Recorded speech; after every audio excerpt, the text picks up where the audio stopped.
Hello, everyone, and thank you for watching today. My name is Rich Arkanoff. I'm the superintendent here at Center Grove Community School Corporation, and with me today is Dr. Taylor. Thanks for having me.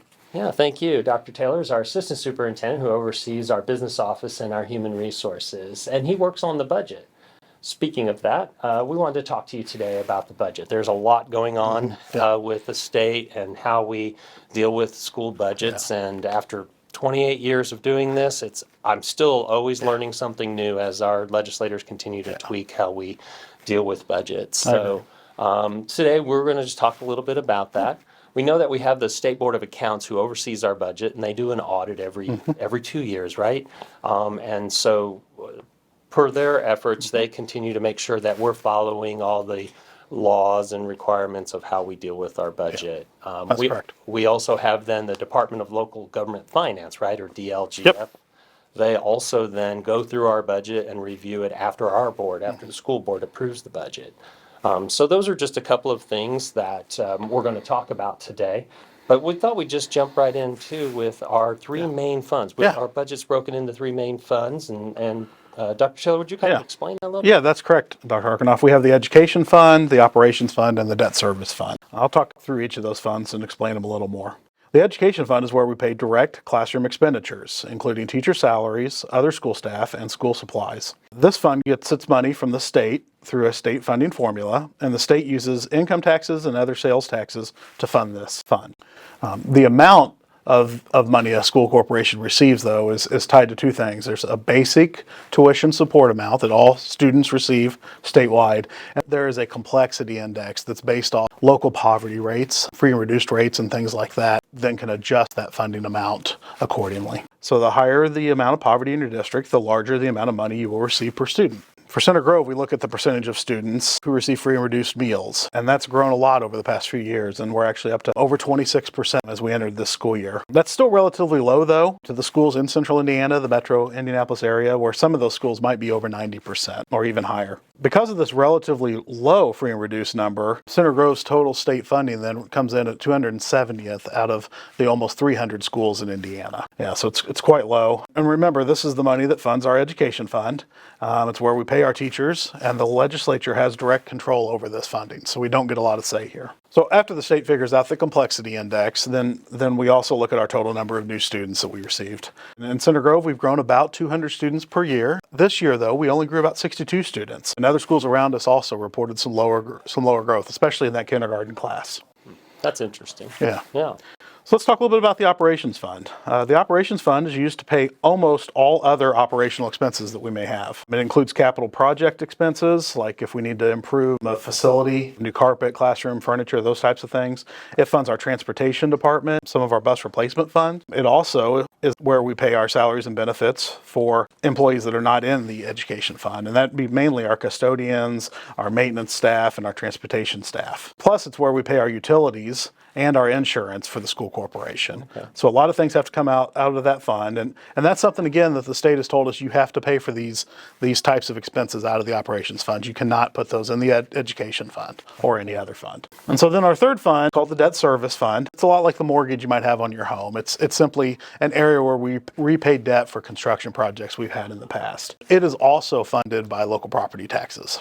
Okay. Well, that seems pretty simple. Yeah, on the surface, it really does. Yeah, there's obviously a lot more complexity to all of this. If you look at our other two funds, you can see where Center Grove is also in the bottom half of this chart, which includes schools in the central Indiana area. The sky blue bar denotes the operations fund. Orange is the debt service fund. Aqua and yellow bar indicate additional funds due to operating or capital referenda. Center Grove has not passed a referendum, so we don't have those additional funding sources. Yeah, that's correct. We really only have the two that are listed on there. Right. One thing to keep in mind, Dr. Arkanoff, is as we talk about that local funding and that we are also at the bottom of the central Indiana average and even the state average, there's another thing that kind of plays against us in these local funds, and that's the concept of property tax caps. That's one big reason why we're not much higher on this list. In a school corporation like Center Grove, where we're predominantly residential, that hits us the hardest. Right. Because in 2008, the state passed a law, and it's actually part of our Indiana Constitution now, that residential property owners would only pay 1% of the value of their home in property taxes. Farms and vacant land would be 2%, and then commercial property and businesses would pay at a 3% level. And as you know, here in White River Township, we're primarily a residential district, and so a lot of our land is capped at that 1% level. Right. Well, and as taxpayers, I appreciate that. I understand that. And what it does is it creates something we call a circuit breaker. So there's a cap, there's a place where the circuit breaker flips, and we lose revenue because of those tax caps. Gotcha. And this loss is something that we share with other taxing units in our area, the fire departments, the cities, the trustee, and those types of folks. But as more and more of our properties hit that 1% cap, we're seeing tremendous growth in the loss of revenue here. As you can see here, the lost revenue has nearly tripled since 2020. As we look at 2023 and going into 2024, we took on additional $1 million in losses of revenue due to the tax caps, and we're expecting it to jump $1.5 million for 2024. Wow, that's tough, and especially that we don't have control over that revenue and how to increase that. I ran some calculations and looked ahead to what our 2024 amount would look like. And, Yeah. and in that operations fund and debt service fund, we'll actually receive less money per student than we received in 2009.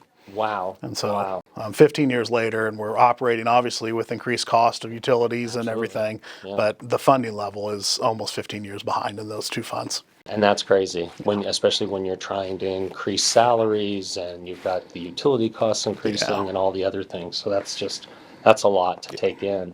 Our operations and debt service are also impacted by something called TIF, tax increment financing, which is how local cities, the redevelopment corporations, county entities, and so forth can then tag a specific area and then TIF it and recapture all of those taxes there, and that takes money away, any future money away from local entities, school districts primarily. Yes. For example, on the screen here, you can see the purple areas were near Smoky Row and State Road 135.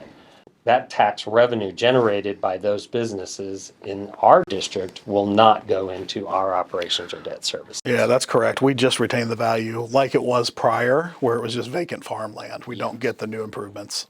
Which then stays at that rate, whatever that rate was. Looking at those losses, you can see that in 2022, we lost tax revenue from $34.4 million that should have gone into our operations and debt service fund. And that number continues to climb. We understand and appreciate the improvements that the tiffing dollars can do for our community and area. However, when apartment complexes are built in these areas, the children that live in the apartment complexes still are coming to our schools, but yet we're not receiving any money in operations for bus drivers or buildings to correct. additional spaces. Yeah.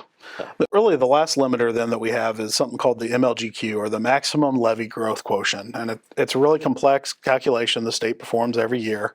But basically, it was something that was created in 1973, and it determines how much we can go out and ask for in our operations fund. So how much we can ask all the taxpayers to pay.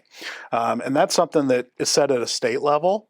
And so anytime Center Grove grows faster than the state of Indiana is growing, that maximum doesn't keep up. And in years maybe where we're growing less than the state as a whole is growing, it would keep up. But we've had a lot of years in the past 20 that you can think of where Center Grove's grown faster really than the state would have as an average. And that's really held back the growth of that fund. You may be wondering how Center Grove compares to other Johnson County schools when it comes to our property taxes. We are in the bottom half there as well. The schools with higher tax rates have passed referendums to increase their funding. Something to think about for sure. In our next video, we'll share how Center Grove spends the revenue that we receive. Thank you for watching. Thank you.